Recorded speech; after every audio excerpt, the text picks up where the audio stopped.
Olá, olá! Começa agora o programa Pet News. E você sabe, programa feito para quem ama animal. E quem não gosta também chama para aprender a gostar um pouquinho de pet.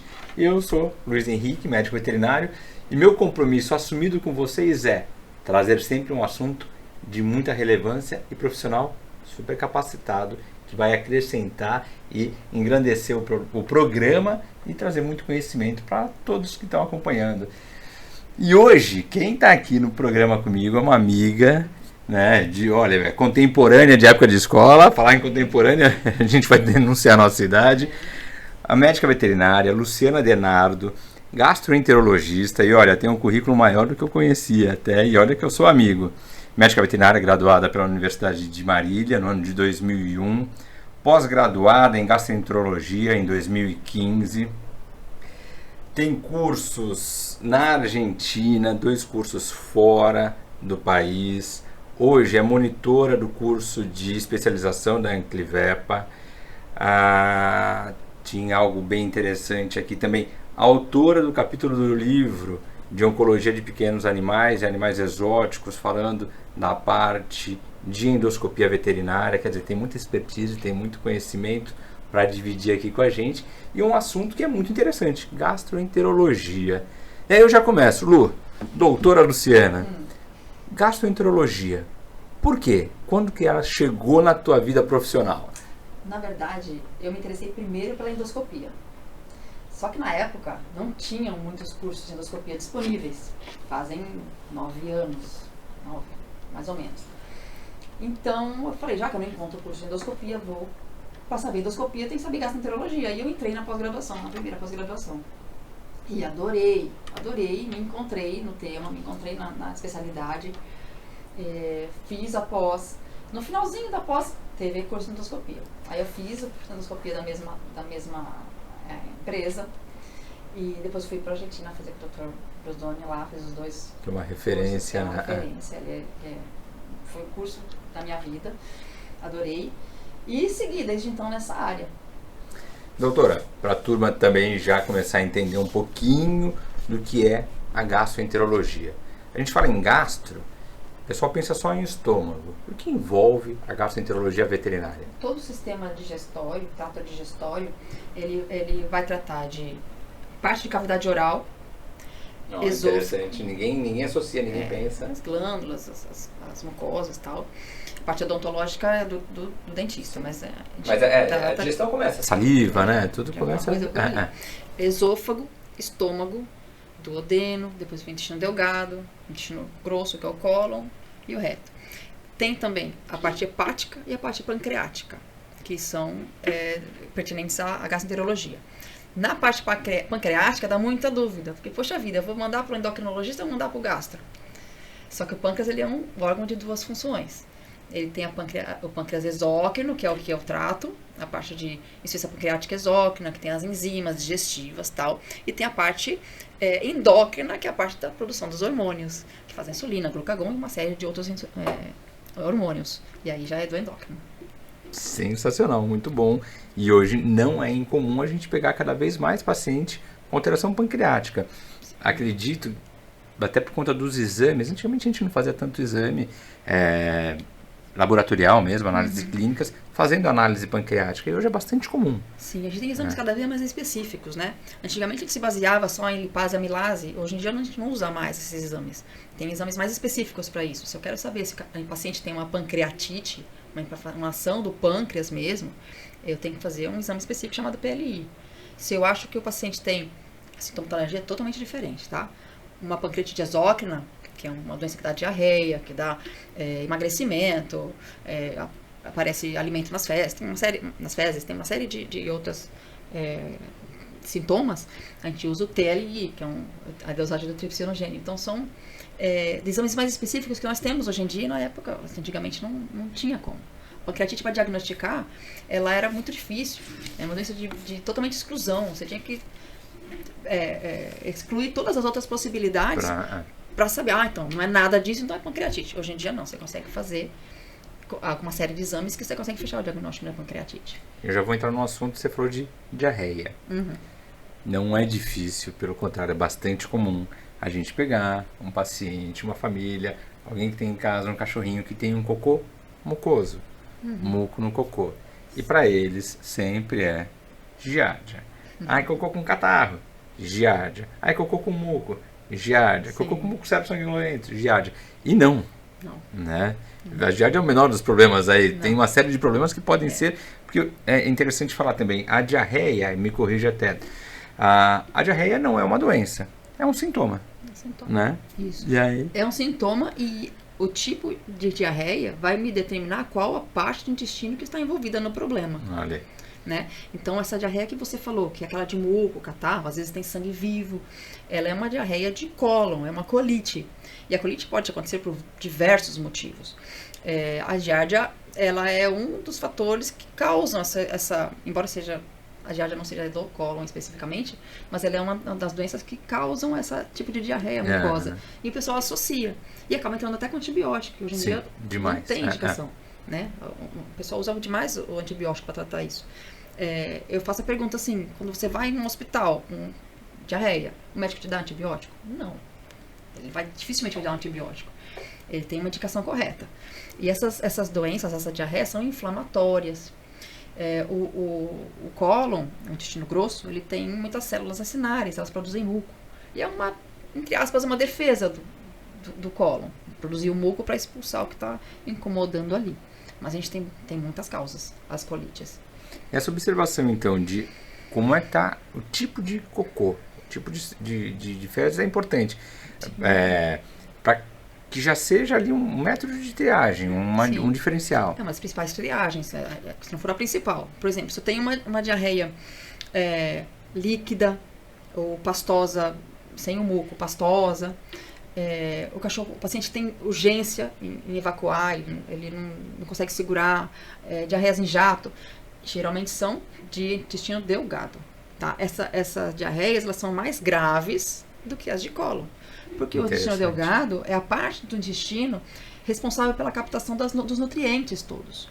Então, se o paciente tem uma diarreia muito intensa nessa parte do intestino, ele acaba emagrecendo, não tem absorção de albumina, que é necessária para uma série de metabolismos do corpo, do organismo. Então, é uma diarreia mais grave. A diarreia do cólon, ela assusta mais, porque ela tem sangue vivo. O cólon, ele é a parte final do intestino ali, então é o sangue vivo e assusta mais o tutor.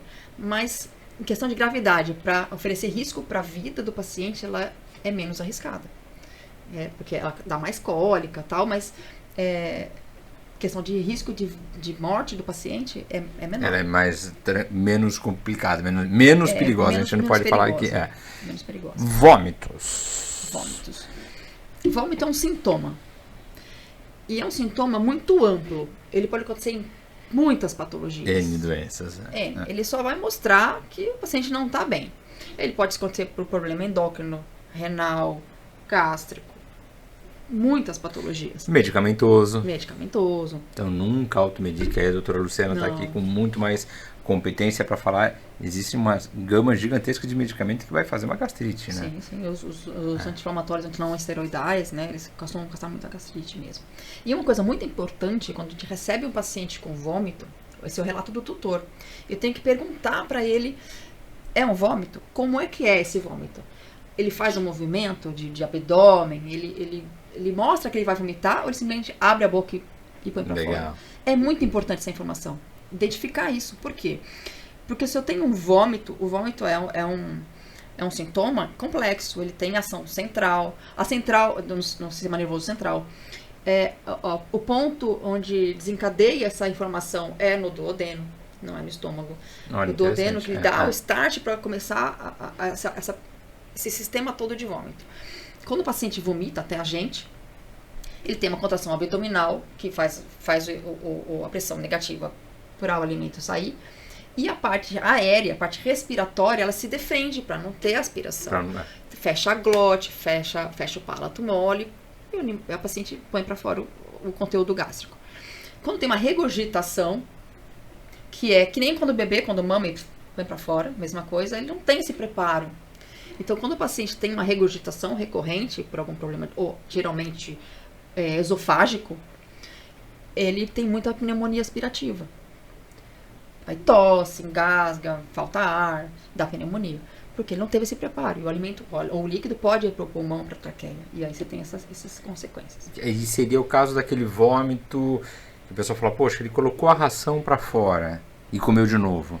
Isso seria mais uma regurgitação? Não necessariamente. Não necessariamente. Às vezes tem a ração inteira no estômago também. Ele pode vomitar a ração inteira. Sim. Então, o fator determinante de diferenciação dos dois é a mímica de vômito. É o movimento que ele faz. Interessante, é. Tá. Por isso que eu falo, tem que conhecer o seu pet, né? Observe o seu pet, que são informações importantes quando o médico veterinário perguntar. E tem muito, né? Não sei. Não tenho certeza. Sabe. Então é importante essa... Sim. O que pode causar uma regurgitação? Megaesôfago, corpos estranhos, esofágicos. Algo que impeça o alimento de seguir caminho para o estômago. Algum problema de cárdia, que é a válvulazinha, o esfíncter que vai do esôfago para o estômago. Algum problema ali. Então, qualquer problema esofágico pode causar regurgitação. E o megaesôfago é o que ganha. Verminoses. Também é uma discussão que a gente vê aí, meio que acadêmica, ou protocolos. Tem colega que fala, não, eu só faço a vermifugação se eu tiver um exame protoparasitológico indicando que tem verminose. Tem colega que fala, não, eu faço a vermifugação profilática. E aí? O vermífugo, ele mata verme. Ponto final. Ele não vai prevenir. Ele pode tomar vermífugo hoje, amanhã, ter contato com o ovo de toxocário e pegar o verme. Sim. Então, assim, os meus pacientes, todos têm problema gástrico, né? Sistema digestório. Eu não posso ficar cutucando onça com vara curta. Então, eu só posso matar verme se ele tem verme. Tem que fazer uma pesquisa antes. Exame protoparasitológico, 3 amostras, dias alternados. Importantíssimo. É importante. Porque tem que aparecer o cisto de giardia e tem que aparecer o cisto, o ovinho do verme. Mesmo assim, eu faço também sorologia para giardia. Porque é um fator a mais. Tá? O exame protoparasitológico ele é muito falho, dá muito falso negativo. Dá muito falso negativo. Muito. Então, as 3 amostras em dias alternados são extremamente importantes. Né? E as giardias, hoje em dia, elas estão tão difíceis de tratar. Sim, tão né? resistentes. E o principal problema da giardia é a recontaminação. As medicações que a gente usa, os vermífugos que a gente usa específico para giardia, no protocolo específico para giardia, que tem uns tantos de dias para usar e tal, ele ataca menos a parte de gástrica, hepática, coisa assim. E ele tem uma maneira certa de ser feita. Então, o esquema ele é eficaz, ele mata a giardia, mas a giardia, o grande problema dela é a recontaminação. Sim. O gato, muito mais difícil, porque gato se lambe. Se banha demais. Enterra as fezes na caixinha. E depois ele vai lá, lambe a pata. Então, a recontaminação é o principal fator da dificuldade de tratar as giardias hoje em dia. E uma dica importante também, vou pegar carona, né? Quem tem mais de um pet em casa, vermifugou, tem que vermifugar todos juntos. Tem que ser todo mundo. Não adianta falar, o Totó deu positivo, provavelmente quem convive tá, né? E tem muitos pacientes assintomáticos. Pacientes que têm giardia e não tem sintoma nenhum. Pacientes imunossuprimidos que têm problema de gastrite ou de enterite, problemas de inflamação em trato digestório, tem muito mais dificuldade de conseguir eliminar a giardia. Porque eles têm um fator de imunidade mais baixo nessa parte. Então, é difícil o corpo conseguir se defender também. Sim, eu vou pedir para a turma lá dentro começar a colocar algumas imagens que a doutora mandou. Olha lá, essa é a giardia. Olha só, falando dela. Essa é uma giardia, ou protozoário, né? Não o cisto. Então, essa aí é a inimiga pública. É isso aí que o pessoal no laboratório acha no exame protoparasitológico. Eles veem mais os cistos. O cisto, né? Eles veem mais os cistos. A giardia é um pouco mais difícil de ver, porque ela é muito sensível. Então, ela some fácil do exame. E o exame tem que ser o mais fresco possível. Fez o cocô, leva para o laboratório. Boa dica. E eu vou abrir uma janelinha aqui, pegando uma carona também. Mais uma carona, hoje eu vou na carona. Quando a doutora Luciana colocou muito bem aqui, a vermifugação ela funciona para tratar, Sim. não para prevenir. Então, essa é uma discussão que eu tive muito grande quando essa libera-se ou não libera-se cachorro na praia. Então, mas a gente vai exigir que seja vermifugado. Tudo bem, vermifugou, saiu, cheirou o cocô de um cão que acabou de colocar lá contaminado, vai pegar de novo. Tá? Então, essa coisa é muito para inglês ver. A gente vai pedir carteirinha de vacinação e atestado de vermifugação. Balela, conversa fiada.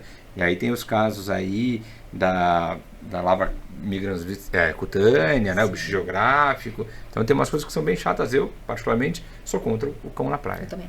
Então, poxa, que bom. A minha não vai não. Eu sou contra. Não é gostoso para eles, né? Sempre é um dia de calor, a gente assim, não consegue ficar. Eu moro por perto ali, eu já fui ver como é que era o espaço. É bem legal, cercadinho e tal, mas você já andou em volta. O pessoal faz em volta, no jardim, ao redor. Então assim, é limpinho. A parte onde os pets ficam é muito legal, limpinho, mas ao redor Tá um caos. Então assim, é exigência vermifugar, vacinar pra entrar ali? mas e o caminho? Você foi. Sim, Entendeu? Então eu prefiro. Opinião minha. Abrir essa janela, jogo para vocês para refletirem, né? Uma reflexão e a consciência. Então, porque infelizmente não respeitam o local da praia, levam em todos os lugares, então pelo menos mantenha o seu cachorro saudável e cata o cocô, pelo amor de Deus, da rua, da calçada, do meio-fio e da praia. Pelo amor de Deus. E eu não sou um cara, hoje em dia, tão praieiro, mas estava com as crianças na praia e um cão fez cocô na beira d'água. E o dono continuou andando. E aí um rapaz ficou muito bravo e saiu atrás e foi gritando e o cara não voltou. Mesmo porque ali já não daria para recolher. Então um pouquinho de consciência, né? Respeito, a sua liberdade vai até onde começa a liberdade do outro. Então o respeito fica aí para pensar. Não vou impor nada, mas senso de comunidade e educação. Senso de comunidade. Boa palavra. E educação. Vamos aí, mais imagens. Vamos. E aí, o que a gente tem aí? Esse aí é um estômago, a parte do corpo gástrico de um estômago, numa endoscopia. Nesse caso é um estômago normal, mas a gente consegue ver, ele não está muito insuflado, que a gente coloca o ar dentro, né, para deixar o estômago mais cheinho, para conseguir visualizar se tem lesão, se tem úlcera, se tem alguma coisa de errado. Mas essa imagem é de um estômago normal, a gente vê as pregas. Eu vou aproveitar essa imagem para a gente falar um pouquinho de diagnósticos, na parte de gastroenterologia. Muito talvez diagnóstico clínico e exames. Qual é a sua rotina ali? O que eu preciso para acrescentar, para de fato, a gente sabe que a endoscopia hoje é uma verdade, a doutora Luciana está aqui, realiza esse serviço volante, então vai às clínicas, aos hospitais, o que é muito bom, porque consegue pulverizar esse atendimento, facilita e consegue ter uma pluralidade, não está fixa só no lugar, então consegue dar acesso para várias pessoas, o que é muito legal, porque muitas vezes corpo estranho, você consegue tirar sem precisar fazer uma cirurgia, sem abrir, de uma forma muito mais simples e menos agressiva. Mas aí se a gente pensar em exames, poxa, o meu cão, que é aquela coisa também, o meu cão todo dia vomita de manhã. Mas é normal para ele. O imprescindível na gastroenterologia é a anamnese, a conversa com o tutor. Eu tenho que entender a frequência do vômito, o conteúdo do vômito, o horário do vômito, para entender por que ele está vomitando. Diarreia, a mesma coisa. A frequência, se tem urgência, se não tem urgência. Então, toda a história, para mim, é muito importante. O que come, quanto que come, quantas vezes come no dia, né? Quando come ração, qual é a ração, qual é a qualidade da ração. Quando a alimentação natural, ela foi formulada por uma nutricionista, ele toma os suplementos necessários, porque a nutricionista vai te dar as quantidades, as proporções, a composição, para ficar o mais perfeito possível. Então, assim, tudo isso é muito importante para mim. Endoscopia é um exame que o pessoal às vezes tem medo, não vou no gastro porque vai pedir endoscopia. Não é assim. Nem sempre, Não é assim. Muitos pacientes vêm para mim e pede valor da consulta e pede o valor da endoscopia. Eu falei, calma, eu te passo, mas vamos conversar primeiro, deixa eu conhecer esse bichinho. Não vai dizer que seu paciente, seu animalzinho vai fazer endoscopia. Tem que saber o que está acontecendo primeiro, né? Não precisa pular a etapa. Então, assim, um dos grandes causadores de doenças gastroenterológicas pode ser vômito, gastrite, pode ser enterite, pode ser colite. Pode ser colite, enterite, pode ser enterite e gastrite, pode ser gastrite. Não interessa a ordem, pode ter os três, pode ter um só. A gente chama de enteropatia responsiva à dieta. É uma das principais causas, tá? Mais 66% dos casos são de enteropatia responsiva à dieta. Nesse caso, ajuste traduzindo da a dieta, miúde, enteropatia Responsiva à dieta seria uma São inflamação doenças intestinal inflamatórias, gástricas ou de intestino. por causa de alimento. Por causa do alimento, causada por causa do alimento. Onde o alimento é um desencadeante de inflamação. Então, nesses casos, que são a maioria, você ajustando a alimentação, você consegue um equilíbrio e o animal não precisa de remédio. O tratamento dele é a comida, é a alimentação, alimento. Quando ele come ração, é um tipo, quando ele come alimentação natural, a gente conversa com a nutricionista e ela prescreve de acordo com o que o paciente tem mais sensibilidade. Tá? Via de regra, o que a gente faz é mudar a proteína, que é uma molécula grande, mais difícil de ser digerida, por uma proteína quebrada e hidrolisada. Partículas menores. O sistema digestivo não reconhece como um desencadeante, não reconhece como um inimigo. Ele não desencadeia uma reação inflamatória e ele melhora. Tá? Às vezes eu passo um anti-inflamatório junto para acelerar o processo. Depende do caso, se for muito intenso, se não for muito intenso. Tá? Então, cada caso é um caso, não existe um protocolo fechado. Sim. Tá? Então, a primeira suspeita sempre recai sobre isso. Lógico que eu tenho que fazer uma triagem importante antes. Doenças endócrinas, doenças renais, outras causas não gástricas desse vômito, né? Para eu saber se está na minha área ou se eu preciso conversar com o tutor, ou passar por um outro especialista, se for o caso. Então, quando ele vem para a consulta, geralmente já passou por vários colegas. Então, ele já vem com uma gama de exames grande feita. Por esses exames, ela tem uma ideia, junto com a história. Quando não tem exames, que às vezes acontece de não ter exames, aí eu peço os básicos. Por que os básicos? Porque eles vão me dar diretriz para eu pedir coisas mais específicas depois. Né? E a conversa vai me dar também diretriz. Por exemplo, eu posso pedir um perfil básico, que é hemograma, ALT, fosfatase, testina ureia, que é o básico. Mas eu tenho uma suspeita que o cachorro tem insuficiência pancreática exócrina. Está muito magro, a diarreia dele é de intestino delgado, ele tem presença de alimento nas fezes, ele tem gordura ao redor das fezes. Pode ser também. Aí eu peço o TLI também, porque eu quero saber o estado geral dele, mas a minha suspeita já está aqui. Só o alimento não vai resolver. Então eu já tenho uma dica do que está acontecendo por causa da conversa. O tutor me manda muita foto de cocô, meu celular só tem cocô e só cocô. Só. Mas eu gosto de receber. Doutora, desculpa mandar. Não tem problema. Só de tá mais bonito, né? Falar, esse aqui tá bonito, esse melhorou. Não, que cocô lindo. Coisa de veterinário. Coisa de veterinário. Tem muito cocô no meu celular. Mas eu gosto. Não é que eu gosto de cocô, gente, não é isso. Mas é um parâmetro muito bom. Sim. Porque às vezes o doutor descreve, mas o visual é outra coisa. O visual é outra coisa. Quando eu identifico outra patologia. E a gente está falando de diarreia. Mas é aqueles casos, aqueles cães, aqueles gatos que são mais entupidos. Constipação. Então, um cocô muito ressecado, que não faz cocô, que tem que dar, e a pessoa acaba automedicando e tal. E pode ser uma doença inflamatória também. Mas a constipação, ela é mais causada por perda de motilidade. Ou porque tem uma inflamação muito intensa e a parede fica grossa e o sistema, ou o estômago, ou o intestino delgado grosso, não consegue fazer o peristaltismo adequado. Ou coluna, problema de coluna. A grande causa de constipação em gato, sabe o que é? Ortopedia. Olha. O gato é difícil de mostrar dor. Né? E às vezes o gato é constipado mais de ano. E se vai fazer um raio-x, ele tem uma fratura mal consolidada, tem uma displasia. E aí um remédio, um analgésico, um ortopedista conseguiria resolver a constipação do gato.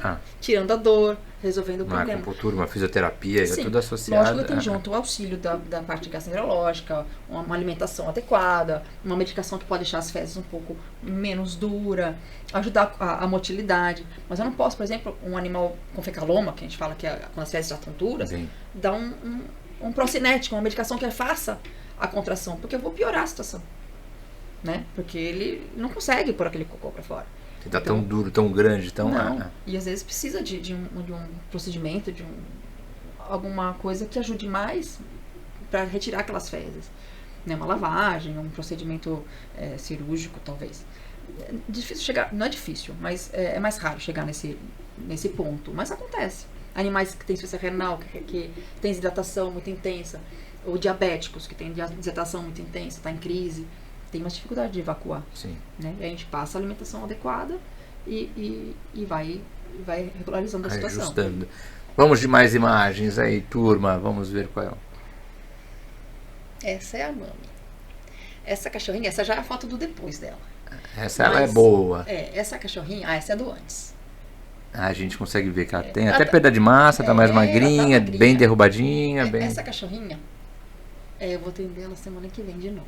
Ela faz acompanhamento. E ela tá no meu Instagram hoje porque eu compartilhei a história que ela fez exames. Isso aí então tem vida longa. Ela fez exames hoje pra fazer a consulta de semana que vem. E a doutora que fez o exame nela fez a postagem. Ela tem linfangiectasia. Linfangiectasia é um dos tipos das enteropatias mais graves. A gente chama de enteropatia perdedora de proteína. Por que ela era magrinha daquele jeito? Porque ela tem uma inflamação tão intensa no intestino. Eu acho que eu tenho até a foto da colonoscopia, da endoscopia dela. Devemos ter, se a gente passar mais ela tem Pedrão. Esse é o aparelho de aqui é o aparelho. Esse aí já é um esôfago de gato. Hein? Mas tudo bem. Mas vamos, eu vou explicando. Quer passar, a gente... Esse é fundo gástrico, esse gastrite. Depois a gente vai voltando aqui. Depois a gente volta. Não tem problema. Não tem problema.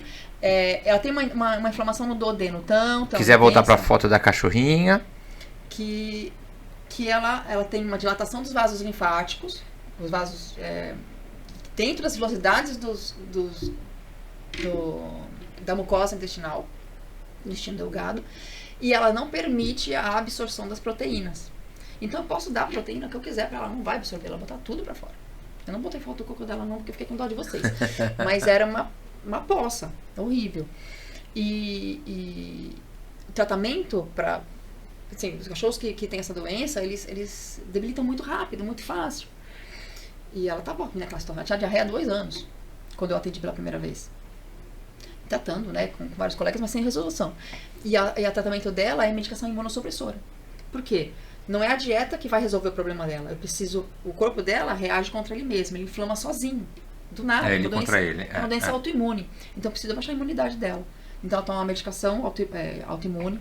Lógico, com todo o suporte. Ela precisa de B12, ela precisa de probiótico, ela precisa de várias coisas para deixar o trato digestório dela equilibrado, para ela conseguir ficar gordinha, bonitinha assim.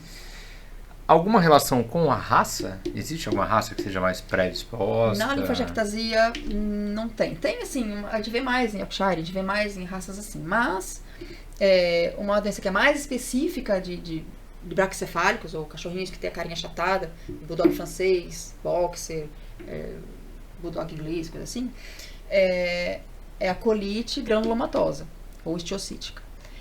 É uma característica mais dos braquicefálicos. Existem outras raças que tem, mas é mais aleatório, mais difícil. Essa enteropatia, essa colite granulomatosa, eles têm uma bactéria que chama enteroinvasiva. É uma Escherichia coli enteroinvasiva. Então, a gente, quando tem a suspeita pelo quadro, pelo histórico, faz uma colonoscopia, coleta material, biópsia, e aí solicita ao laboratório que faça uma coloração especial, chama coloração de PAS. Essa coloração, ela cora de uma maneira diferente, que mostra que o paciente tem essas bactérias. E aí a gente trata adequadamente com antibiótico. É praticamente uma enteropatia antibiótico dependente. Mas é uma diarreia muito feia. O bichinho sofre muito, até diagnosticar. Depois fica bem. Soltou aí, deve ter uma turma em casa que falou, opa, calma aí que eu ouvi. H. pylori. Helicobacter. Cão tem, não tem, gato tem, não tem. Cachorro tem Helicobacter, gato tem Helicobacter. Acho que quase todos os mamíferos têm Helicobacter. Não é a pylori, tá? Olha, legal. A Helicobacter pylori é a do humano. É aquela que causa uma gastrite importante, que pode causar um câncer a longo prazo, porque é uma gastrite muito séria. No cão e no gato, a Helicobacter, ela é uma flora natural. Ela tá ali, ela não tem correlação. Quantidade de Helicobacter com gravidade de gastrite.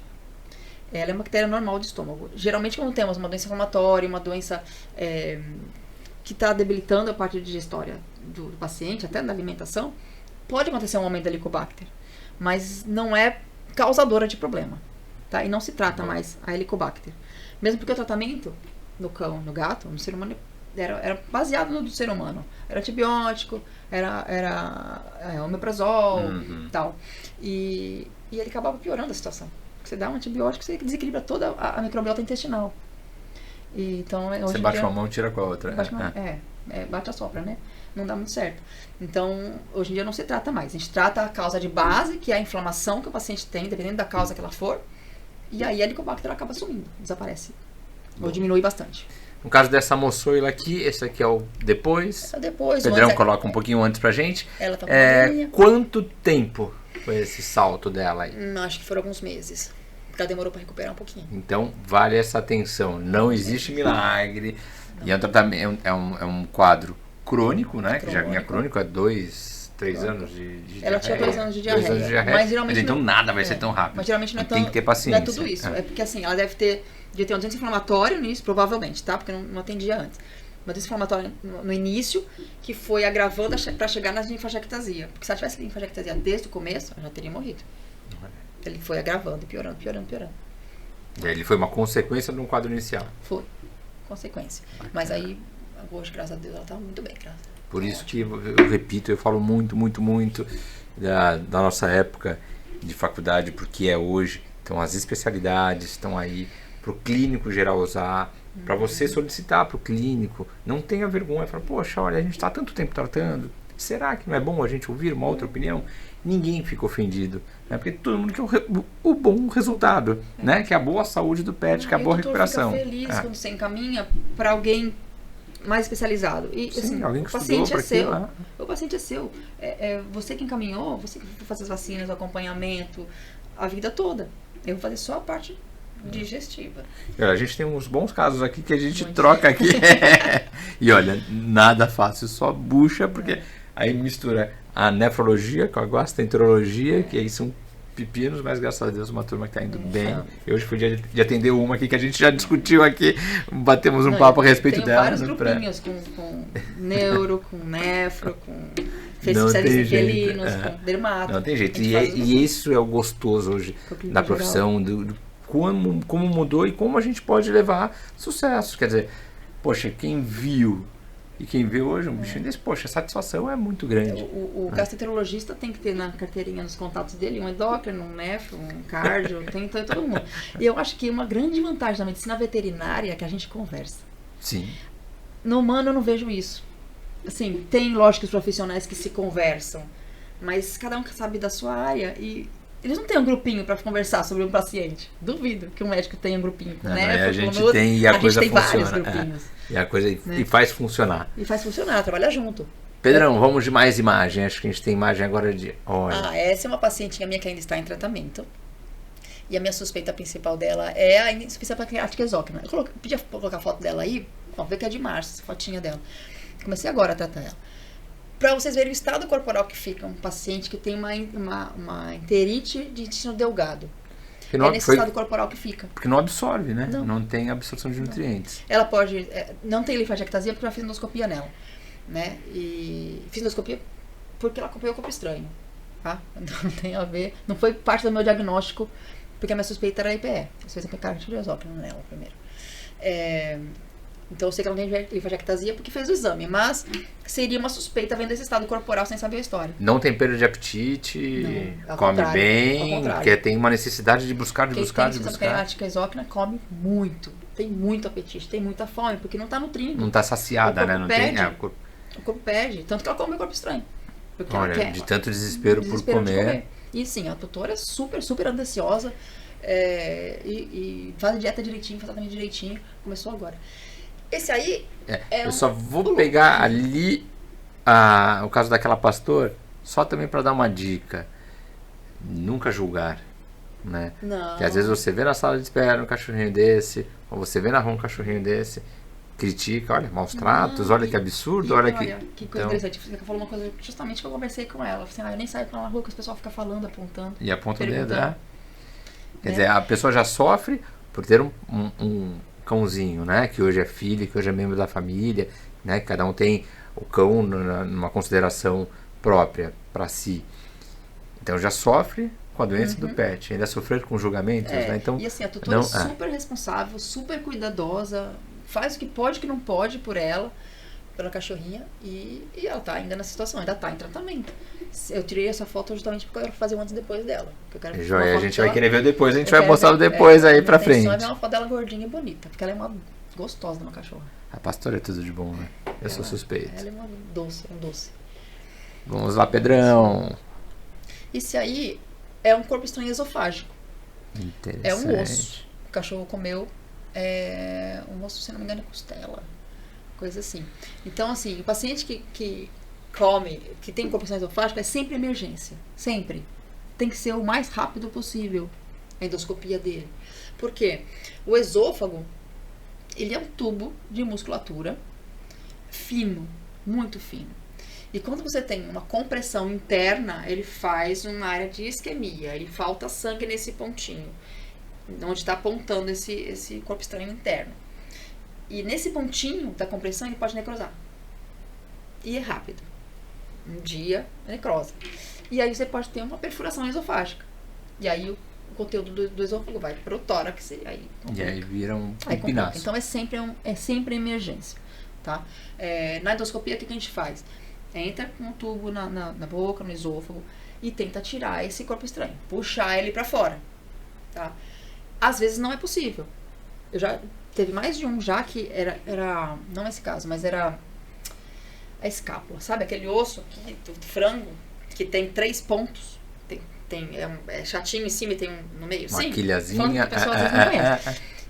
Aquilo ali fincou nos 3 pontos e não sai, porque ele entrou na mucosa. Então, alguns casos tem que empurrar para dentro, entra pro estômago. Depois a gente vê, tira de emergência. Né? Não vai mais morrer disso por enquanto. Então aí a gente pensa o que fazer com o estômago. Se vai sair, se vai esperar um pouco digerir, se vai fazer cirurgia para tirar, tudo bem. Mas o corpo estranho esofágico é sempre uma emergência. Sinais clínicos do corpo estranho esofágico para o cliente Sinal perceber. de obstrução. Tá? E aí eu só vou então voltar um pouquinho para ficar bem claro que foi bem interessante esse ponto. O esôfago é a mangueirinha que leva o alimento lá para o estômago. Então tem que estar livre. É fino. Então tem alguém lá dentro parado. Só esse fato de ter alguém parado lá, encostando na parede, pode fazer essa necrose e perfuração. Então, uma dica importante, não coma bola. Quando a gente falar de corpo estranho, falar em comer bola, é um baita corpo estranho. Mas como é que a pessoa percebe que falou, opa, calma aí? Tá. O cachorro tem salivação intensa, chama-se alorreia, baba, porque a saliva não desce. Então ele saliva bastante, dói muito, dói bastante. Regurgitação, quando é uma coisa que não é muito... Às vezes é um corpo estranho que está ali, mas ele não está comprimindo muito. Ele está só incomodando o espaço. Então ele é regurgitação, porque o alimento não passa para baixo. No raio-x, quando a gente tem que olhar se não tem um edema corpo estranho, porque aí é um sinal já de inflamação ali, pode ter um rompimento. Então, em alguns casos, é necessário estar o cirurgião junto na hora da endoscopia, porque se por acaso, na hora de tirar, já tem uma necrose e o corpo estranho está tampando esse buraco, é cirurgia de emergência. Tem que tampar esse furinho, porque faz pneumotórax. O tórax enche de ar e o cachorro para de respirar. Então, dependendo do caso, depende de como está esse raio-x, o cirurgião tem que estar ao lado. Tem que estar junto. Para ter que entrar caso seja necessário. Então, são basicamente esses os cuidados com ossos. O que você diz aí pra gente? Não é crítica a nenhuma fábrica tal, nada, não posso, preciso de apoio pro programa. Mas não é incomum a gente ouvir relato de responsáveis por pet e falar, nossa, eu não dou mais aquele osso de nozinho, porque ele comeu, na hora que aquilo ficou um chicletão, ele se encasgou, se entalou. Entra. Eu já peguei aquelas orelhas, sabe aquelas orelhas que o pessoal dá? O cachorro comeu, ficou molinho, ele engoliu, só que é uma orelha. Então ele não passou pro estômago, ele ficou no esôfago. Ficou ali. Caramba. Não é difícil de tirar, não faz uma obstrução completa, mas ele fica ali machucando e machucando, tem que tirar. Esses ossos de nozinho, eles vão comendo, quando chega aquela bolinha do nozinho, às vezes engole inteiro. Já tirei mais de uma. O que eu falo assim, não é o ideal esses tipos de petisco. Mas se você quiser muito dar, você pega um grande cachorro roer, na hora que tá no tamanho que cabe na boca, tira. Bacana. Tá? E outra, se o cachorro correu com um brinquedo, não corre atrás. Troca. Troca. Você pega oferece uma coisa que ele alguma gosta, chama, olha, que legal, tem uma bananinha aqui pra você, tem um petisquinho, alguma coisa. e você troca, ele vai se interessar. Se você correr atrás, ele vai engolir. Ele vai engolir. Tá? Então, é uma diquinha. Boa, excelente dica. Vamos de mais imagens. Esse é o fundo gástrico. Essa coisa preta aí é o meu aparelho. Eu estou fazendo uma retroversão, eu estou olhando para trás. A gente divide o estômago em regiões, anatomicamente, para ficar fácil de diagnóstico, para fazer o laudo mais tranquilo também. Então, o fundo gástrico, ele é responsável pelo armazenamento de alimento. Esse alimento fica ali em cima enquanto o corpo gástrico está ali digerindo. Tá? Ele tem células de gástricas também, de ácido e tal, mas ele é mais para armazenamento. Nessa imagem, eu consigo, por exemplo, avaliar ao redor do aparelho se ele tem uma hérnia de hiato, se o aparelho está bem ajustado, se o cardia está bem ajustado ao redor do aparelho. Porque se está muito alargado, por exemplo, eu posso ter uma hérnia, eu posso ter refluxo gastroesofágico, somado à análise do esôfago. Tá? Porque para ter essa suspeita, eu tenho que ter um esôfago também queimado pelo ácido gástrico. Já machucado, já erosivo. Né? Então, se eu chego lá, chego no esôfago, eu vejo tipo uma estrelinha, né? Eu vou ver assim, raios de queimadinhos, vermelhinhos. Porque o esôfago, quando não está sendo examinado, ele está colabado, está fechadinho. Quando o ácido gástrico passa para o esôfago, ele queima só a pontinha. Aonde ele conseguiu passar. Onde ele passou. Né? Então, a hora que eu insuflo, coloco o ar, ele expande, aí ele fica uma estrelinha vermelha. Interessante. E aí eu vou olhar se ele está relaxado, se ele está no tônus normal, e quando eu olho por dentro, eu vou olhar também se está com o tônus normal. A mucosa do esôfago não é feita para receber ácido, né? Só a gástrica. Então, o ácido subindo com muita frequência para o esôfago, ele causa lesão. Causa lesão. E o machucado crônico pode levar a alterações celulares importantes. Sim, o humano tem muito o esôfago de Barrett. Né? O esôfago de Barrett é uma alteração muito grave. O cachorro tem, mas é menos relatado. Mas pode acontecer. Joia. Temos mais imagem, Pedrão? Esse tem um duodeno. É um duodeno normal. Tá? O duodeno ele tem uma mucosa diferente.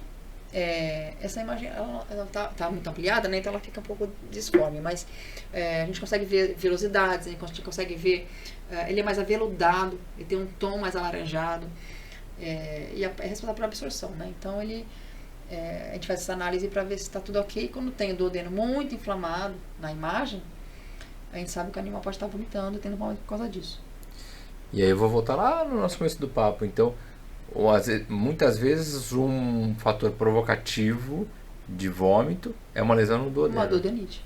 Pode ser. Pode não ter nada no estômago e pode ter uma duodenite. E às vezes a pessoa fica focada no estômago e o problema está ali no duodeno. Inflamatório intestinal, no duodeno e o bichinho está vomitando. Legal. Gato é muito comum. No gato, eles têm bastante duodenite com vômito. Boa. Mais imagens. Esse é aquele corpo estranho, daquele raio-x lá. Olha. É o esôfago e o corpo estranho. É um osso. Esse osso saiu, tá? Eu consegui puxar ele. Mas fez uma lesão. Eu não botei foto da lesão pra poupar vocês. Mas machucou bastante. Chegou a fazer lesão? Fez. Sempre faz lesão. Não sei se eu vou dar trabalho pros meus meninos do aquário. Pedrão, será que a gente consegue colocar a imagem daquele raio-x? Pra mostrar o... Aí, esse cara é o cara, meu. Então esse daí nasceu ali. Eu coloquei foto do corpo estranho depois de fora. Eu não sei se eu mandei pra vocês. Mas era um osso grandinho. Acho que não é esse aí, não. Esse aí é uma costela. Comum também, viu? Olha. Comum. Pegar osso de costela. Mas não é desse aí, não. Acho que é outro. Mas tudo bem. Não Boa. tem problema. Vamos seguir. Deixa eu aproveitar e falar. Boa. Falei do refluxo gastroesofágico, né? Sim. Omeprazol. O pessoal usa omeprazol pra tudo. Isso aí é outro corpo estranho. Adivinha o que é? Você sabe que você viu os WhatsApp que eu mandei pra você. Verdade. Aí nasceu. Olha então, só. Uso de omeprazol. O omeprazol tem a função de aumentar o pH gástrico. Ponto. Essa é a função dele. Ele não tira gastrite, tá? Quando você tem uma lesão, uma erosão gástrica, sim, ele ajuda a tirar um pouco da dor. Mas ele não vai melhorar uma gastrite crônica, tá? Ele é usado... ele tá no estômago aí, ó. Ele é usado em refluxo gastroesofágico, principalmente, e com vômito muito intenso e crônico. Por quê? Porque você evita a queimadura do esôfago com ácido gástrico. Então, quando você tem vômitos muito frequentes, você expõe mais o esôfago aos ácidos. Então, você aumentando um pouco o pH do estômago, você queima menos o esôfago. Essa é a principal função do omeprazol. Ele não deve ser administrado com várias medicações, porque ele diminui a absorção de muitas medicações. Sim. E o pessoal não presta atenção nisso. Olha a bula, vê se ele precisa de um pH bom para ser absorvido. Ele não deve ser administrado junto com anti-inflamatórios não esteroidais. Meloxicam, esses medicamentos anti-inflamatórios que não são corticoide, né? Não, porque ele aumenta a predisposição de úlcera do adenal. Então tá todo mundo focado no estômago e tá... Esquece do duodeno. Então, não, ele tem indicação própria. Além disso, ele é 2 vezes por dia. O pessoal faz uma vez só. De manhã, jejum. Ele tem que ter desmame, tá? Porque senão você tem efeito rebote. O que é isso? Você tá suprimindo o estômago de produzir ácido. Uma semana, 10 dias, quando você tira, ele vai produzir pra caramba. Aí ele vai fazer muita produção de ácido. Olha, interessantíssimo. Faz gradativo, tira devagar. E ele também altera microbiota. Porque intestinal pode causar diarreia. Tá? Porque algumas bactérias do intestino precisam de uma digestão e de um meio mais... do pH adequado para fazer a absorção dos nutrientes no intestino. Então, o omeprazol mexe com isso também. Putz, essa pra mim foi sensacional, porque foi mais uma aula.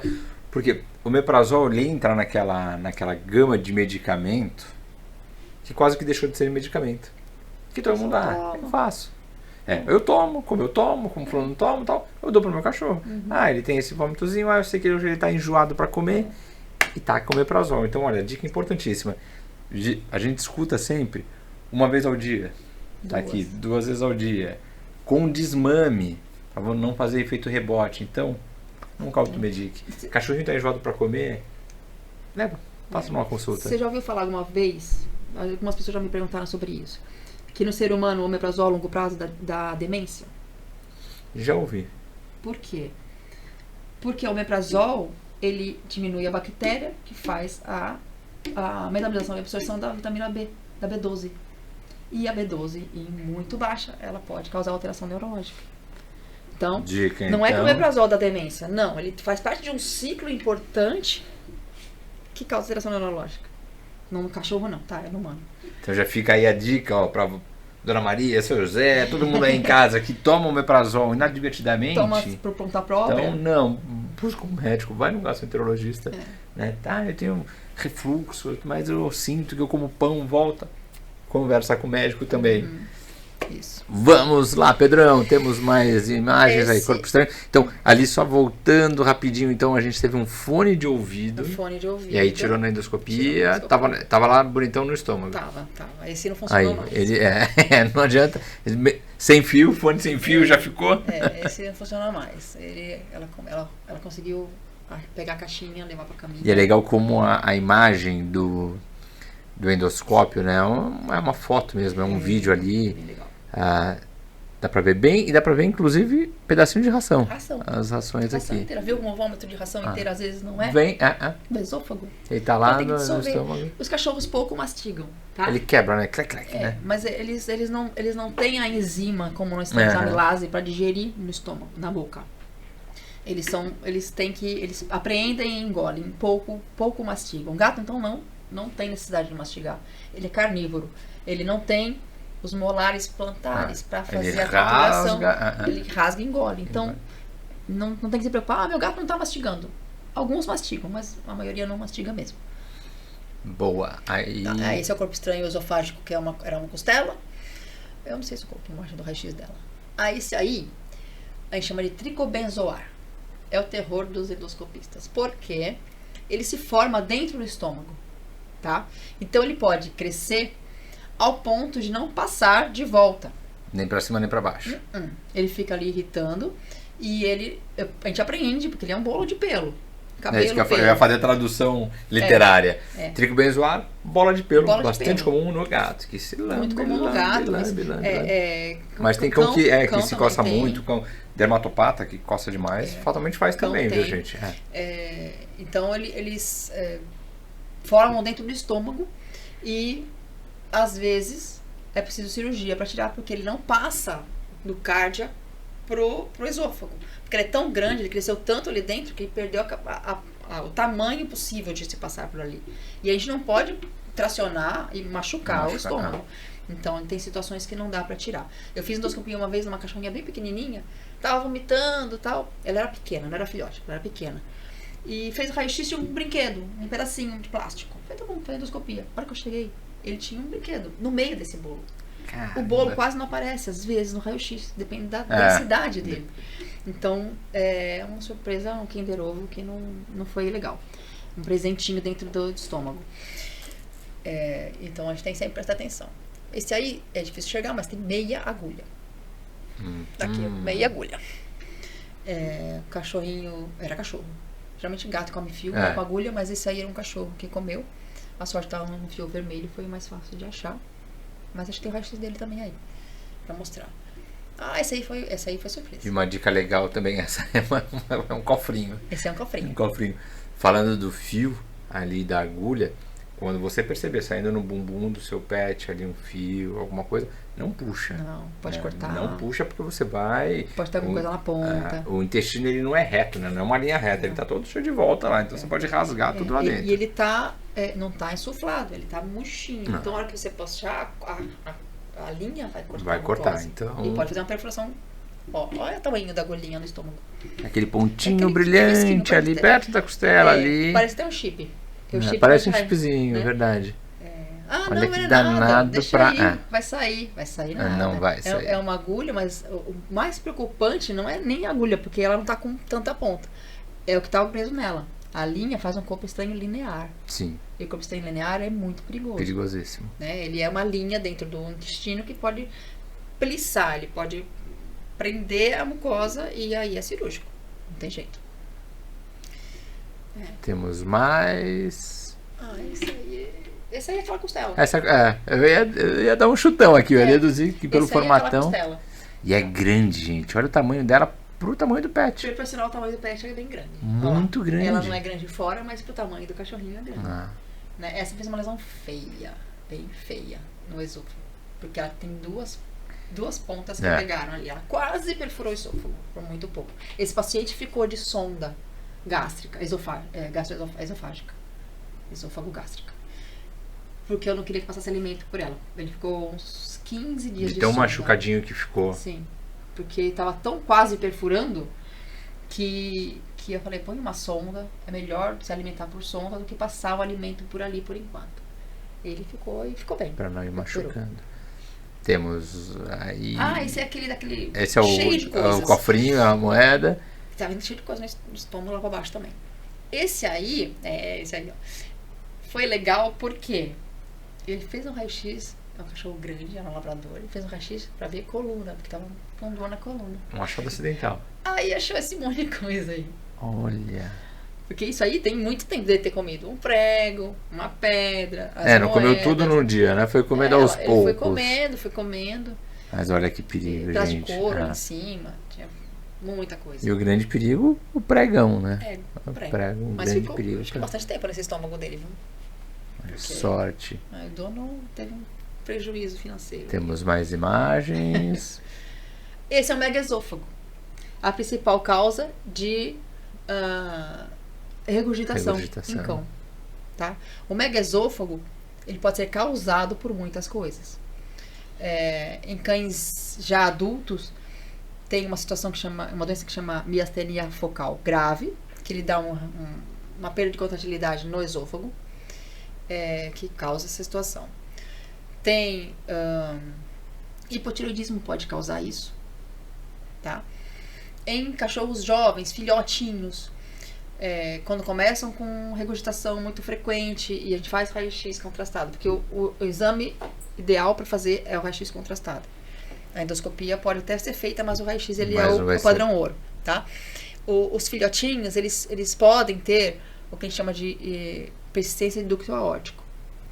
É um ducto do coração que quando ele nasce, ele se rompe Só que no filhote, uma vez ou outra, ele pode não romper. E aí ele comprime o esôfago, prende ali, faz uma estenose física ali, e ele não permite o alimento passar. Então ele acumula o alimento antes da boca até esse ponto, e aí ele faz o megaesôfago. Quando descobre rápido e faz a cirurgia, tem a chance de voltar a perto do normal, ficar perto do normal. Mas quando é diagnosticado, ele acaba ficando e tendo consequências piores depois. E essa imagem está lindíssima a título de aula, de demonstração, porque como a doutora Luciana falou no comecinho também, o esôfago ele é fino, né, e aqui a gente vê ele repleto do contraste e absurdamente dilatadão, gigantesco. E aí ele não tem força para mandar o alimento lá pro estômago. Tem um detalhe, eu sou meio chata, e os radiologistas meio que arrepiam comigo. Isso é bom. Quando você vai fazer o diagnóstico de megaesôfago, a suspeita clínica é megaesôfago, o contraste é líquido. O bário, ele é um líquido. Então, ele passa fininho. Eu não vou ver o tamanho do megaesôfago. E se eu tiver uma estenose, se ela for pequena, se ela não for uma coisa muito estenose muito fechada, ele vai passar pela estenose e eu não vou ver. Então, o que eu solicito? Quando eu vou fazer meu raio-x pensando em suspeita de megaesôfago. Eu peço raio-x com contraste espessado. Eu peço para o doutor levar uma latinha de ração, da ração que o cachorro gosta. Peço lá para o radiologista misturar o bário e ele come. Nesse caso, é contrastado espessado. Por isso que eu consegui ver a dimensão, a largura do esôfago. Porque senão tem... Legal, porque realmente algo muito fluido, ele muito vai líquido passar. Que nem aqui no comecinho, tá vendo? Tá bem fininho no comecinho. Ali já tá mais líquido, entendeu? Ele já não vai enxergar a dilatação completa. E se eu tiver uma estenose, ele não vai mostrar o ponto certo. Sensacional. Porque às vezes a estenose, dependendo do caso, se for, por exemplo, um corpo estranho, ele pode causar uma estenose futura. Ele faz uma cicatriz, uma fibrose e ele estreita o esôfago. Sim, retração cicatricial. Então, sempre tem corpo estranho esofágico, tem que acompanhar com o raio-x contrastado para ver se não vai fazer uma estenose. Dica importante. E dependendo do tamanho do corpo estranho, se for um osso muito longo, se for uma coisa cáustica, uma coisa que cause uma lesão esofágica muito grande, com esse raio-x eu consigo ver a extensão dessa estenose. Se é possível de fazer dilatação por endoscopia ou não. Porque na estenose a gente faz a dilatação. Né? A gente põe dentro desse estreitamento do esôfago, a gente põe um balão e a gente dilata para abrir o esôfago do tamanho próximo do tamanho do que era antes, para ser compatível com a vida. Sim. Porque alguns animais têm estenose de um tamanho que não passa o alimento. Sensacional, o papo voando, a turma do aquário já me mandou vários sinais. A gente tem muita imagem ainda, Pedrão?